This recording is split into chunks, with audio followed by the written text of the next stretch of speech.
Okay, so you guys ready? We're putting that behind us. We're going to continue our review of the endocrine system. Everybody's going to continue the review of those hormones, where they're from, where they target if it's something specific, and what their functions are, and certainly disorders. Certainly, you know. So continue reviewing those as well. But anyway, I think we stopped right here with this, these different classes of antibodies. We said we understand that antibodies are in the fluids of the body. We call this our humoral specific immunity. And I can promise you that you will need to discuss on the quiz Wednesday the two types of specific immunity. Let's see if anybody remembers this, even though I know you probably didn't study it because you've been studying this other class. But does anybody remember the two types of specific immunity? The first we talked about were the humors of the body, the fluids of the body called humoral immunity. What kind of cells were involved in that? What kind of special white blood cells? What'd you say? B lymphocytes. That's awesome. And B lymphocytes become active and turn into plasma cells that pump out antibodies into the fluids of the body. And we said there's different classes of these antibodies. But the beauty of this is that when the specific immunity is engaged because of foreign antigens, which are proteins that were foreign to them, it's going to become engaged, and it's not just going to start this process of making antibodies that first time. There will be memory cells that are also created, right? And we said that at the same time, this humoral immunity, what is going on? Cell-mediated. So cell-mediated immunity, that's right, cell-mediated immunity. Y'all remember these notes? Y'all have them in your notes? Cell-mediated immunity. That involves what kind of special cells? What kind of T lymphocytes? Cytotoxic T's. What's another name for them? CD8s. And that's usually how you'll see them on lab reports. CD8 cells, cytotoxic T's.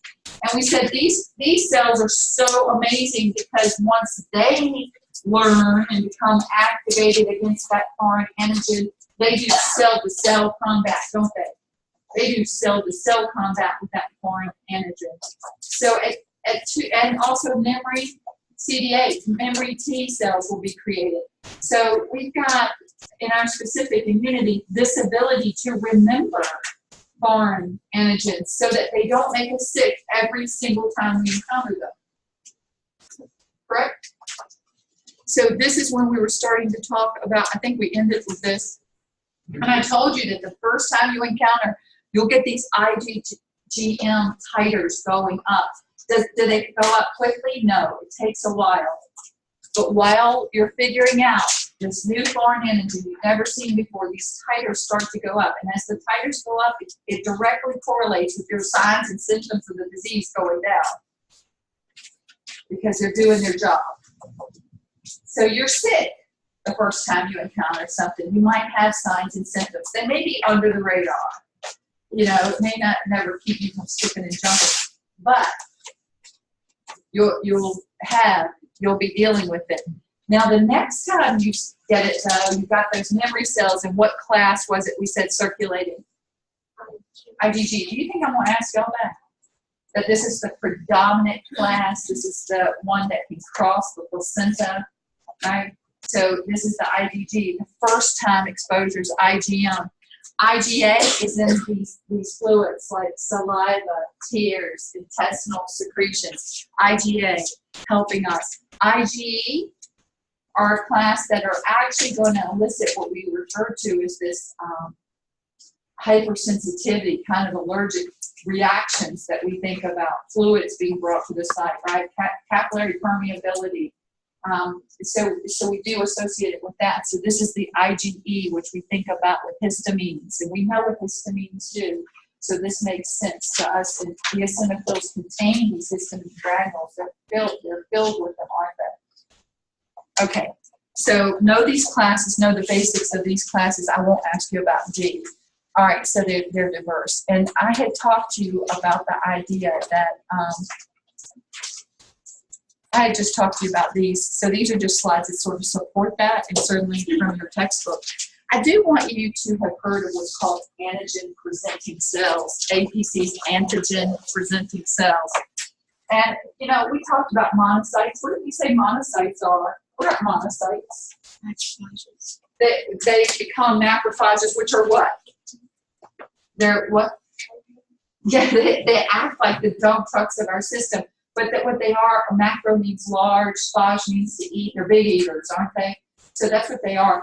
I want you to look at this monocyte. Maybe y'all would have recognized it as a monocyte from our hematology study. But it's going to end up bringing a foreign body in. Lysosomes are going to help to digest it down. And it's going to, through exocytosis, get rid of some of the residue. But some of it's going to be presented so that when those inactive bees get a signal that there's something been invading the body, this is presenting to your immune system these antigens that are foreign, so that these cells can actually start that process of becoming active. The B lymphocytes can become active. The CD8 cells can become active. B lymphocytes also can act as antigen-presenting cells. So monocytes aren't the only ones. B cells can also do this, but this is a way the body is getting the signal that this is something foreign. Hey, here it is. I'm showing it to you right here. Here's the antigen, right? So we have these cells that present them, and this is one way. I don't think I asked you about them, but that's one of those things that might be something we'll hear about later. So when we think about interleukins, maybe if we just looked at this word and broke it down, so between white cells, these are going to be messengers that get sent, so that white cells are communicating with each other. I hinted that to you, or maybe more than hinted that to you, when I talked about specific immunity, and I told you there's a special type of T cell that actually starts the specific immunity response. I said it does it by sending out these chemical messages that there's something foreign invading. And it also plays a role in inflammation. What were those T cells called that I told you had play a huge role in communicating and starting the specific immunity? Actually, all the specific immunity hinges on it. What were those cells? Those are the helper T cells. Thank you. The helper T cells. And what was another thing that we call them? Because sometimes on lab reports they're listed as this. CD4 cells. Helper T cells or CD4 cells. That's what they'll be referred to as. And they really are going to be communicating with those other types of white cells that initiate the whole entire specific immunity process, right? So here you just have a ton of pictures that sort of show how these helpers, do you see how the helper T cells are sending out these little signals? Sending out little signals. The B cells become activated into plasma cells. Plasma cells produce these antibodies, but also a few what? Memory cells, right? Now, how they attack is FYI, meaning I'm not going to ask you how antibodies attack, but you all got a glimpse of what antibodies can do in your system when you all looked at your blood typing cards. You all looked at blood typing cards that had dehydrated antibody against A in that first well, and dehydrated antibody against B in the second well. And when you all put antigens to A or antigens to B, what happened? What happened to the blood? It was minding its own business. It was really smooth. It was like really smooth until the antibody, if there was an antigen that was presented to it, what did it do to it? It was a type of coagulation or agglutination, and it started to pull those out, right? And we saw that. We saw that macroscopically on that. Now, that was in the natural ABO type of blood typing, but this happens too when there's foreign antigens there. And so what they can end up doing, the complement system becomes activated, but when, and this shows you a picture of it, and it's showing you with red cells, but it can also be with like bacteria or other things. And so you can see them binding them up, and this wouldn't allow them to like invade your tissues. So this agglutination process is the first part of the precipitation, getting it out of your system.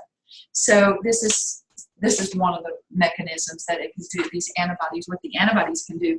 What did we say the CD8 cells do, those cytotoxic Ts? Did they send an antibody to do their work? No, they go directly and they do it themselves, cell to cell, right? So you've got those two things happening at the same time. This is just so you can sort of visually see this and remember these different classes of antibodies, that there are different classes of antibodies that we can actually isolate and quantify. Quantify means what? Get an amount for, get a level for, see if the level's going up, see if the level might be coming down, right? See if there's anything there or not. A qualitative test just means yay or nay, positive or negative. That's what a qualitative test is, positive or negative. But a quantitative test is going to be, which we do for these antibodies classes, a quantitative test is that we're going to see what the actual serum titer is. The titer means quantification. So we said when you first get introduced to a foreign antigen that you've never seen before, it takes you a while. It can take you days before your body can figure out those B cells become active into plasma cells and start producing IgM. That can take days. And while you've got this, you've got signs and symptoms of disease. But as soon as this starts to go up, you're starting to feel better because they're pulling these antibodies along with the CD8 cells are pulling this out of your system and you're starting to feel better. But what did we say with the memory cells? Does it take them long? No time at all, right? And we already have those. We already have those in our system anyway. So what was quantitative? Quantitative means you're getting an amount. You're quantifying. You're actually giving a limit. Is that what you asked? So you had qualitative. Qualitative just means yes or no. Are they there or are they not there? So when you all do, if you've ever heard of like pregnancy tests before, and by the way, that they're using monoclonal antibodies for that as well. But when they're looking for a particular hormone called human chorionic gonadotropin, HCG. But when you are doing a pregnancy test, it's positive or negative. Is that right? So, because you can't be just a little bit pregnant. Is that right? So, you've heard that joke. That's not really a joke. All right. But kind of it might be, because let me tell you this. That human chorionic gonadotropin HCG, which we'll learn about in the reproductive system, all the pregnancy tests, over-the-counter pregnancy tests, even in the labs, that's what they're looking for is HCG. And some tests are just qualitative, yes or no, right? So that's qualitative, yes or no, positive or negative. But you can also do quantitative. And if somebody is thinking that they may be spontaneously aborting, which is what people call miscarrying, if they're spontaneously aborting, would you want to then maybe get to a real lab and do a quantitative HCG and look at that quantitative HCG to see how much is present? Because somebody who thinks they may be, and I'll say this here since that's what you all use, it's really referred to as spontaneously aborting. But if somebody's doing that, the pregnancy test would still look positive, a qualitative one. But you could do a quantitative HCG and see if that is where it needs to be, or if it's likely that that person's losing. And then if you repeat it and it's going down and it shouldn't be going down, what do you know? The pregnancy's lost. Right. So does that clear that up? Can you see the difference between qualitative and quantitative? Okay. So cytotoxic T's, and you all can Google. You know, back when I had to walk to school in the barefoot in the snow, I could Google these things, these animated things that are three-dimensional that y'all can see. But it's really kind of cool. Y'all should Google if you have a chance. Looking at CD8 cell or cytotoxic T cell and what it does to cancer cells. It might be smaller, but it's mighty. It is. And these things are no joke. These cells, these cytotoxic T's are no joke. They do their job, and they're going to destroy whatever. They're going to win at any hand-to-hand combat. But anyway, if they're working like they should, and you can see this in action and how it actually works, it's really kind of cool. And so the moral of that story is that we should keep our what up? Our immune system up. But right now, this is the season that many of you, your immune systems are kind of down, all of us, you know, and you know, especially if we're under stress. What takes a back seat if we're under stress? Our immune system takes a back seat. So, you know, the thing is just. So, no, okay.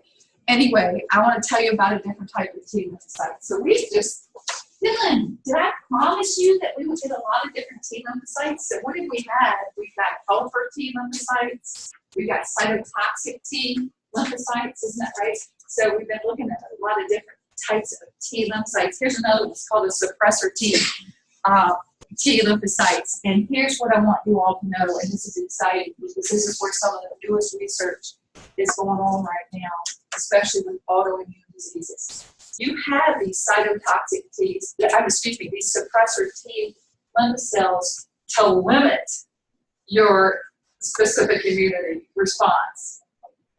Did I just suggest to you that these cytotoxic T's are no joke? Did I just suggest that to you?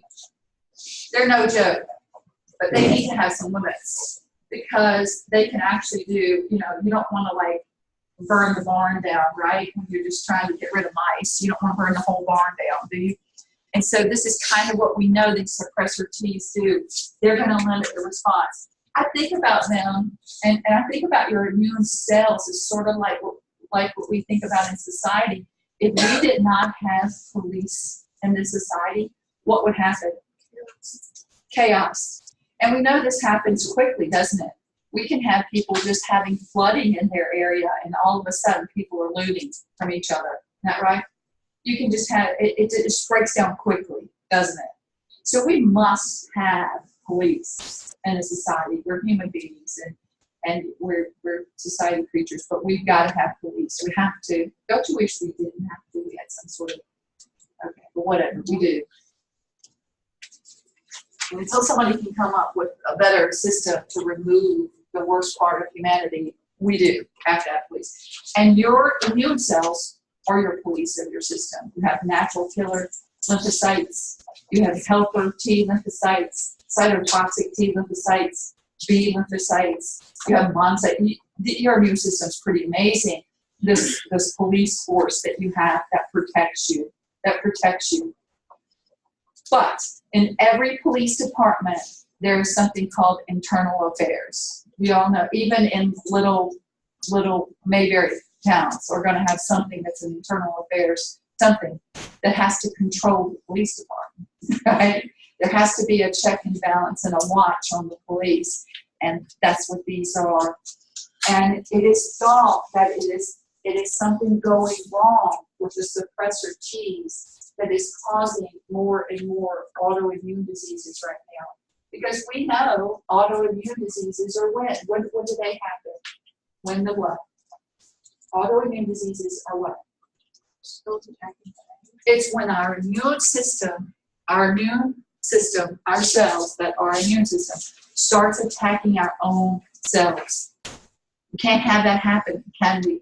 So we are thinking that it is a problem with these suppressor T cells, or even when it's not a problem with these suppressor T cells, this is where a lot of research is coming in right now, is in trying to help people who have autoimmune diseases by seeing if they can beef up their suppressor T response. And if they can, it can help to limit the attack on the tissues. Does that make sense? So this is kind of exciting. Y'all stay tuned for hearing about suppressor T lymphocytes and how they function and how they may be used in medicine. And there's already a ton of stuff going on right now with trials with them to try to figure out how to use them to control autoimmune diseases. So memories, I had talked about memories, Hannah. All right, so let me say this to you guys. As individuals in a environment, in an ecosystem, we have immunity.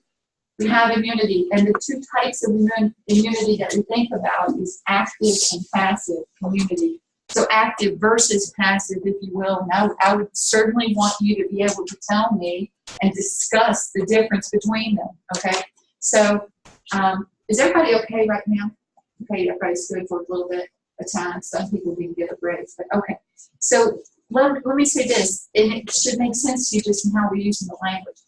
Active means that you have been exposed to something and you are actively creating your own protection, meaning that you are making the antibodies and you are making the cytotoxic Ts, and you are responding to have actively been exposed to the foreign antigen, and you're doing it yourself, right?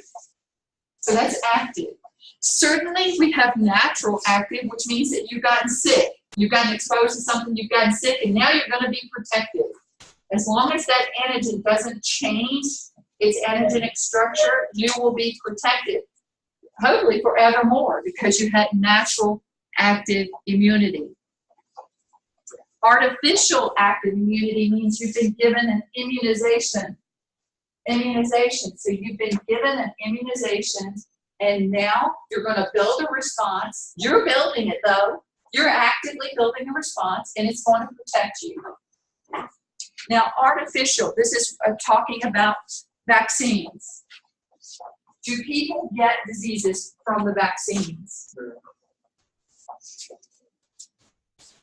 There are different types of immunizations.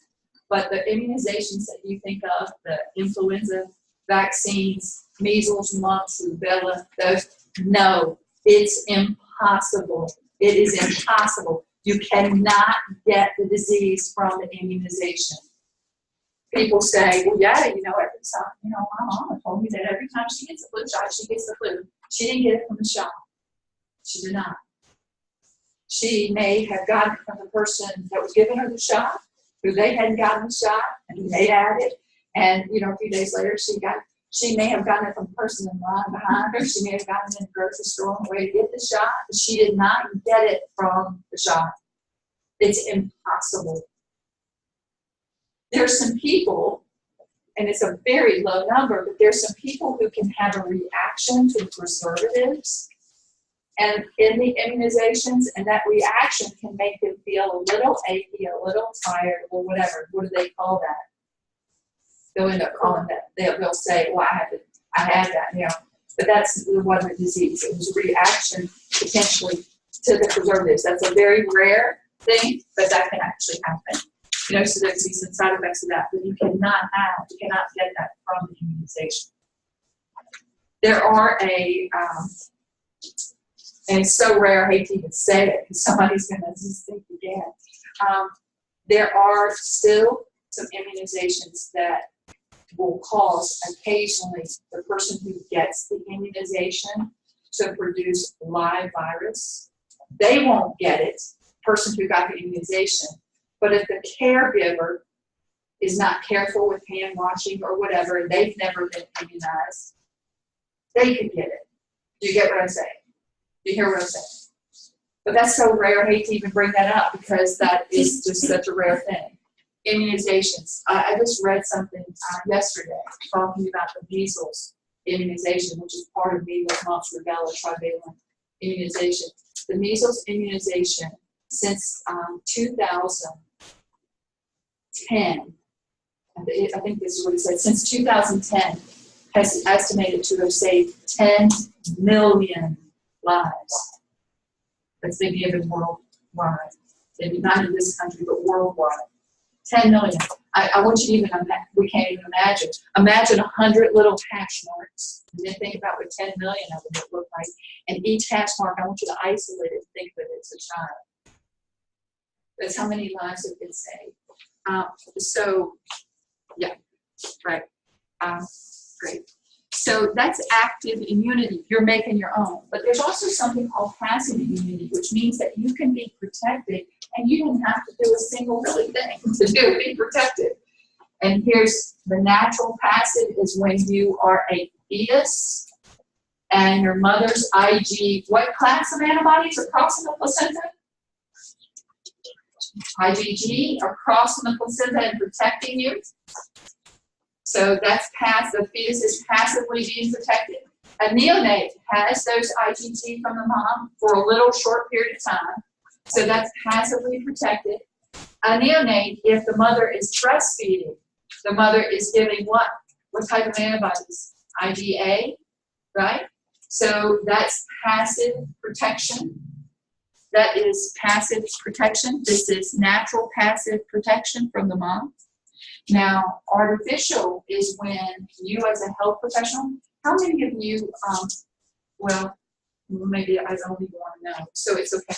But you'll know somebody, even if I hope on you, but you'll know somebody who might have a sharp's injury from a patient, you know, might have some incident that they should absolutely immediately report, because what they want to do is report, even though they had immunizations against hepatitis B. Hepatitis B is the biggest thing to worry about as health professionals. So you've had immunization, so you're making your own antibodies. Your own antibodies will be protecting you. But if you have an incident with a patient where you stuck yourself with a needle, they vomited in your face, or I don't know what they did something, you had a fluid direct contact, you make an incident report, and they're going to send you down to Human Services, and you're going to also get a shot of immunoglobulin. So that's what this is, this artificial passive immunity. You're going to get a shot of immunoglobulin that is already made antibody against B, and that's going to boost you to help you to protect you in case you were introduced to that antigen. Those antibodies will take it out. What'd you say? Immunoglobulin, which is just going to be antibodies that have been purified for you already made. Y'all know that, y'all have heard that if you get exposed to rabies, what's the mortality rate of the rabies virus? 100%. It's 100%. I know there's been 2 cases or whatever, so it's 100%. So it is. You're going to die if you get exposed to it, if you don't get rapid treatment. So if somebody gets exposed potentially to rabies, y'all know that they get these series of shots. Have you heard that? They're going to get, what they're going to give them is this. They're going to give them an immunization against rabies, and it's going to take them about 2 weeks to build their own response, but at the same time, they're going to also be given immunoglobulin that is going to be boosting them, because it's no joke. You're going to have to do both, right? Because you want to try, if you're using that as a treatment, right? And if it's done quickly, that's the good news, is that if it's done quickly, you know, that treatment can work. So, all right, now, hypersensitivities. You guys, I think I'm just going to stop right here. I'm going to finish with hypersensitivities and start in the respiratory system on Wednesday. But you all have a lot of notes from the lymphatic system, don't you? You have a lot of notes. So what I want you to do is do your little study guides. Try to go from the beginning and do the middle and end, just to be mixing it up so other people can kind of see too and use your notes. But make a study guide. Be ready for Wednesday. If you have any questions for me, in the lab today, any questions for me before you go. Y'all know that at the beginning of class, you will also be labeling the major arteries and the major vessels,